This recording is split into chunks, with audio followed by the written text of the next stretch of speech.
I've got my friend and podcasting Hall of Famer Dave Jackson back in the studio to help us clear up the confusion around video podcasts. Should you focus on audio first? Is there any advantage to having video? Is video here to stay? And can you be successful as a podcaster without video? We're answering all of these questions and more coming up next, so don't go anywhere. Welcome to Insider Secrets to a Top 100 podcast. I'm your host, Courtney Elmer. Let's make your business binge-worthy. Dave, I'm stoked to have you back. Courtney, I'm ready to go. Always great to hang out with you. Well, listen, if you are listening to our voices right now and you missed the episode before this one, then definitely go listen to that one because we broke down ways to monetize your podcast and what you need before you can monetize a podcast.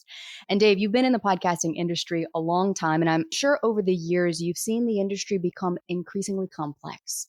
And one of the biggest changes that we've seen recently is the fact that now we have this thing called video podcasts. And now people are wondering, do I need to be on YouTube? Do I need to have video? Do I have a podcast if I don't have video? Tell me what to do. What are the advantages of having video? Am I missing out on something by not having video? Can you help us clear up the confusion here? Because I know this is a big burning question on many podcasters' minds right now. Yeah, the thing that drives me nuts is video podcasts have been around since almost the start of podcasts. In fact, there was a podcast called Ask a Ninja that at one point ended up on Netflix. It was so popular. Video podcasting was really popular. And then this little thing came along called YouTube. And you could pay $80 to host, because video files are ginormous compared to audio files. So it costs more to host them on your typical media host. And so people said, well, let's see, I could spend $80 a month on Libsyn or Podbean, or I could put them on YouTube for free. And so as you might imagine, YouTube took off, video took off, and it's been there, but it's always weird because somebody will say something about a video podcast and I'll be like, oh, is it in Apple? And they're like, well, no. And I'm like, well, like, why not? And if they're actually a legit podcast, you can watch video podcasts on Apple. And people go, wait, what? And I'm like, yeah, you've been able to do that since about 2006. And a lot of times what I will find out, I will say, well, why isn't it an Apple? And they're like, oh, it's just on YouTube. And that's the part that drives me crazy, because what happened was Facebook and Google had advertising wrapped up tight. And then this little thing came along called TikTok, and they took about 4 billion out of their pie. And YouTube was like, we need to do something to get people talking about YouTube. And I don't know if they were in a meeting and Larry in the corner was like, podcasting's pretty big. And he's like, great job, Larry. And they went over and they got all the YouTubers together and they said, I dub thee a podcast. Now, what's fun is when I then go, well, that's not really a podcast, then people call me a curmudgeon.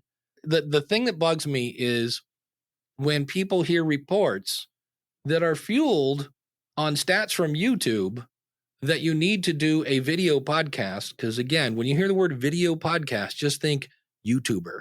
And so they'll go, video podcasts are exploding on YouTube. And I'm like, so what you're telling me is YouTubers are getting very popular on YouTube. So that's the part that drives me nuts, which makes me sound anti-YouTube. And I'm like, no. If you have the budget and the time and the hair and the face and all the stuff that you want on, by all means, it would be stupid not to be on YouTube if you want to be on YouTube. What crushes my soul is I'll talk to somebody and they're like, I have this idea for a podcast. And I'm like, oh, that is brilliant. I can't wait to hear it. And they're like, yeah, I don't think I'm going to do it. And I'll go, why? And they're like, I don't want to do video. And I'll go, well, don't do video. And they'd be like, no, but you have to do video. I'm like, no, you don't. I'm like, I've been doing audio 19 years. I'm like, I occasionally do a YouTube video, but you don't have to do video. So that's my trigger word. When somebody says, oh, if you're doing a podcast, you have to do video. And I'm like, should, maybe, if you got the time and budget again, but have to, no, you don't have to do video. It's such a relief. I think for a lot of people hearing this right now, that it can be just audio. For the first many years of my podcast, it was just audio. And people would ask, wait, we're not recording video? I'm like, no, we're not recording video. This is more like a recorded phone call. Still up for the interview? Yeah, sure. Okay. And they were caught off guard. I had some people sometimes they'd be like, well, I put on makeup today. And I'm like, sorry, this is audio only right now, like audio. And for me, my whole philosophy was I need to master this platform before trying to figure out another platform. So let's talk about putting the cart before the horse, because I taught a workshop yesterday and we had this question come in and she was like, I feel like I need to be on YouTube, have to have a video podcast, exactly what we're talking about. But am I missing out on something by just doing audio? Am I missing out on the opportunity to grow my podcast by not being on YouTube? Should I just like put the video up on YouTube? So in your opinion, Dave, what if someone's starting new for the first time and they want to get into podcasting, at what point in the process should video come into play if they choose to do video?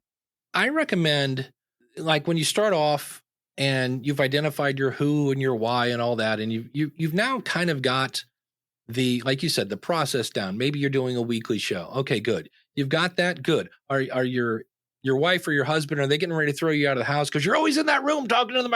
No. Okay, good. So you've got the support of your family, haven't ruined your life. Are you getting more than 2 hours sleep a day? Yes. Okay, good. So you should be able to then add that to that, so that when you say to your audience, hey, if you want to watch this, I've got a video channel now. I'm now a YouTuber on YouTube. So start that out, because when you're on YouTube in podcasting, it's very much about giving the audience what they want.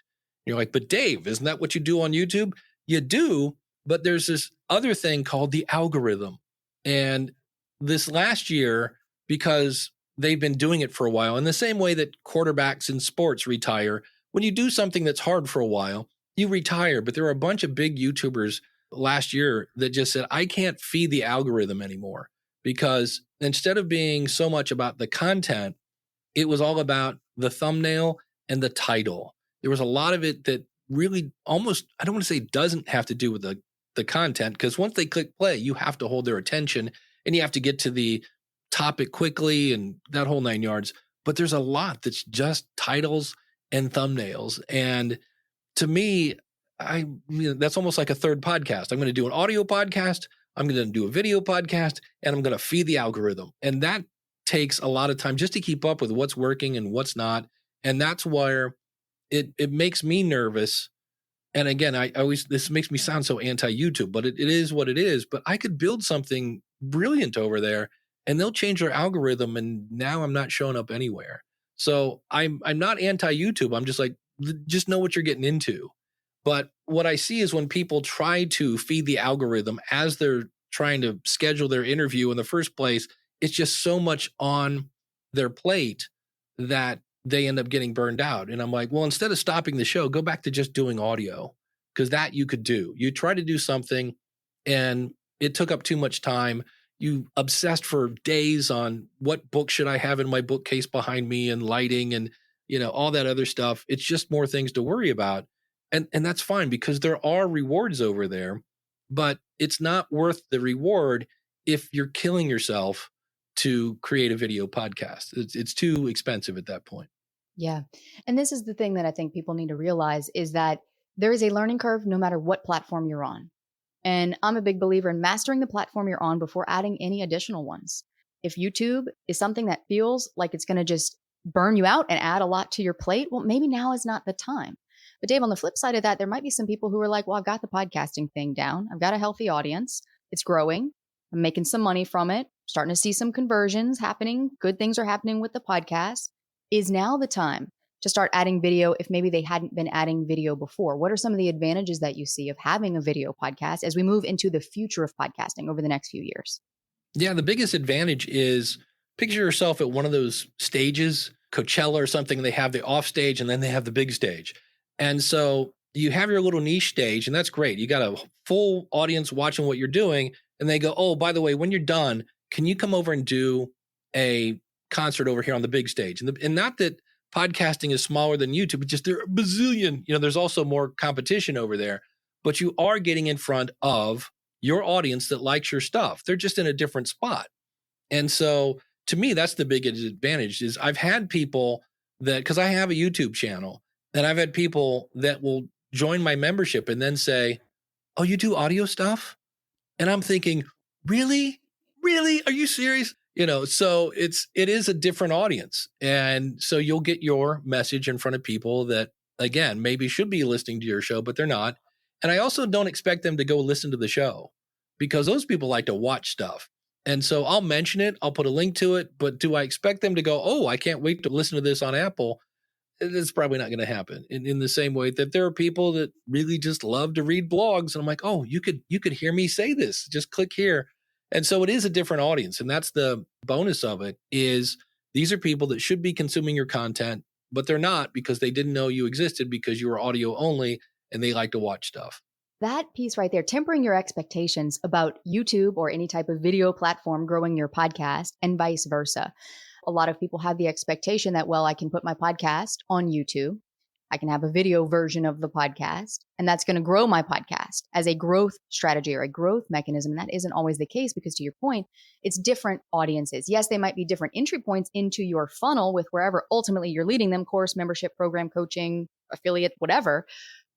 But also they might be mutually exclusive. You may see a little bit of crossover, but it's not a guaranteed growth mechanism if you're trying to grow your podcast. Yeah, and it's kind of a bummer because shorts, you can get a lot of views on a YouTube short, but the only thing you can point to is another YouTube video. As far as I know, at least the last time I checked, you can't put a link there for, oh, go over here and check out my audio show. The other thing about YouTube that you have to know going in is now you have a commenting system, and you may have that on your website, but people on YouTube are not shy at all. And so if they think you stink, they will be more than happy to go, PU, get out of here. So just realize that we have a name for those people. It's called not your target audience. And so it's okay if they don't like your show. Just, be sure to give them a like and a heart and thank you so much for the feedback and move on. But that is one thing that's different about YouTube, that you'll get much more feedback on YouTube than you will in an audio podcast. Very true. And also, if you're going to do YouTube, don't expect to become Mr. Beast tomorrow. Don't expect to be Joe Rogan or any of these top people, because they have a success story and a journey that you did not see to getting them to where they are now. Many of them started years ago. And it's not that it always takes time, but it takes intentional effort. And Dave, you spoke to that about don't do it till you feel that it is the best next step for you to do. You have the bandwidth to do it and you want to do it. The desire has to be there. So Dave, I'm curious to get your take as we look forward into the future of podcasting over the next 3 to 5 years, let's say. Take out your crystal ball. Give us your predictions. What is one thing that you definitely think will happen? What's one thing you think will not happen? And what's one thing that might happen? The one thing that is probably going to happen, but I don't want it to, is there are big companies with big sponsors that are doing their best to turn podcasting into radio. Radio is 30% advertising. If you listen to an hour of radio, 30% of it is advertising. I know the drive time guy here drives me nuts. It's got to be at least a 2-minute promo for his show. And I'm like, if you would quit playing the promo, you could actually do the show. And this is not me looking into a crystal ball. It's math. As there are more podcasters and more companies making it available to where you can dynamically insert content, that means there's a whole lot of empty slots. So when you go to the first person and go, I'm going to pay you peanuts, and they'll go, nope. You go to the next person, I'm going to pay you peanuts. Nope, that's not enough. You go to the next person, they go, oh, I'll take peanuts. It's better than a poke in the eye. So you're going to see the price of advertising going down because it's supply and demand. So that's something else that I said about a year and a half ago, and prices have come down about $1 or $2 CPM. And I'm like, I'm not a genius. It's just math. So there's that. I think we're going to see, in terms of what's coming in the future, you're going to see it outside of the US. Like I know right now, Brazil is just blowing up. I know in different countries that are kind of catching up with the technology. So that's exciting because when I first started, I remember thinking I'm going to get to learn about so many cultures outside of, my little town here in Ohio. So I think we're going to see it continue to grow. Something that won't happen unless they change is I keep hearing where they're shooting for $3 to $4 billion in advertising revenue. And I'm like, they're only advertising on the top 10%, right? Which makes sense, right? It's less work because running an advertising campaign on somebody who has, 100,000 downloads an episode versus somebody who has 100 downloads, it's the same amount of paperwork. And you still have to prove that the ad was there and everything else. It's the same, but they have to start lowering the threshold. I know Libsyn went from, I think it was 5,000 downloads a month to 2,000 downloads. But that's for the programmatic ads. And those are the ones that pay, in my opinion, peanuts. You're looking at, $3 per 1,000 downloads. And if you have 1,000 downloads a month, you're like, oh, I just made $3. That will almost buy a Mountain Dew. Yay. So that's something that I don't think is going to happen because they're dropping the price of the ad. So that would be one way to get to 3 and 4 billion.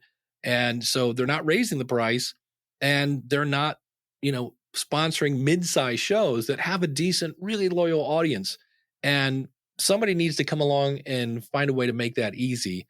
And it's just tough because no matter what you do, the same amount of work goes into advertising on a show that's super popular versus one that's just popular. And what about something you think might happen? Spotify is the weird one that because it's a free media host, and every other free media host has gone out of business. Because I don't know if you know this, but free is not a good business model. And why it works for Spotify is Spotify will have people, because it's Spotify for podcasters. So if you get outside of the US, especially, Spotify pays for people's bandwidth in countries where they can't afford it. So they're buying loyalty. And the more users they have using their platform, the higher their stock price goes. So you are the product, as are your listeners, it's a business model, fine.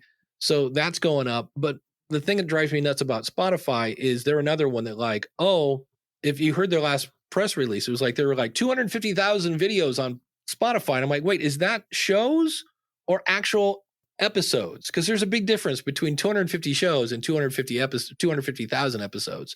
So that's the one, because I would say the thing that's going to happen, they should be going out of business. Having a free media host with video, granted, YouTube does it, but they run tons of ads. So we'll probably see Spotify just start bombarding us with ads. Because the thing is, the promise is, use our free media host. When you get popular enough, we will find sponsors for you, and we will take a small cut of that sponsorship, but you'll get the rest.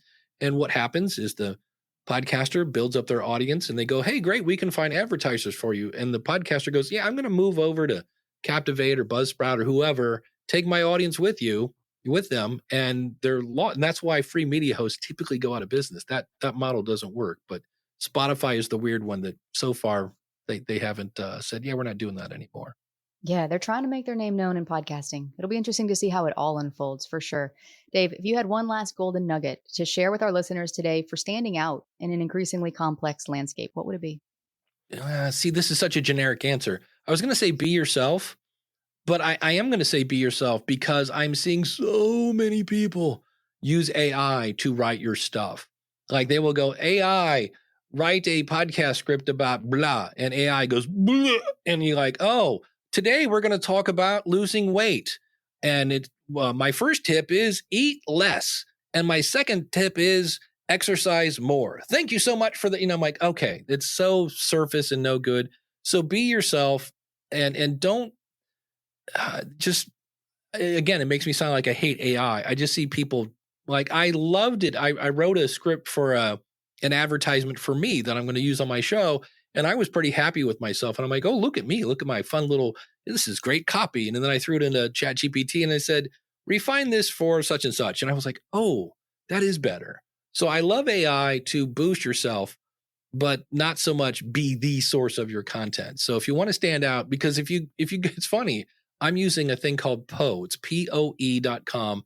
And you have ChatGPT and whatever Google's thing is. So you have a bunch of AI tools, and you can say, oh, let's ask ChatGPT how to do this. And it'll be like, this. And you're like, okay, now try that in this service. And many times it's the exact same answer, like very close. And I'm like, so if we all just use ChatGPT for the content and then don't inject ourselves into it, we are all going to sound the same. And who wants that?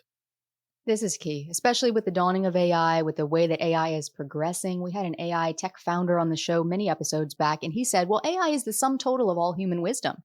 And I'm thinking to myself, how is that a good thing? It can be a good thing in certain applications. But when you are trying to stand out because you're the expert, because you're aspiring to be that binge-worthy thought leader that people listen to because you're saying something that hasn't been said before, and we touched on this in the episode before this one, then how are you going to do that if you're just regurgitating outputs that other people are inputting that's regurgitating more outputs that other people are saying? It doesn't work. 70% of podcasts are discovered via word of mouth. And I'm not going to share a show that tells me to eat less and exercise more. I want something new that I hadn't thought of that was like, I'm going to have to try that. Or something that makes me go to my friend and go, hey, did you hear about this thing on the thing? And you're just not going to get that from most AI generated content. Exactly. Well, Dave, this has been such a fascinating conversation. I'll be curious to see where we go the next 3 to 5 years. And thank you, as always, for being here today. It's always fun to be with you. Court, always a pleasure to hang out. Thank you so much. And there you have it. Do you need to be on video as a podcast host? Ultimately, it's going to depend on you. And that's the beauty. You get to call the shots because you are the host of your podcast. And if you don't want to do video, the even better news is that there are many, many other far better ways to get your podcast discovered by new people. And in the next episode, I'm going to break down my top 3 tips from our growth panel last week at Podcast Movement to help you do exactly that. That's all coming up next to help you make your business binge-worthy.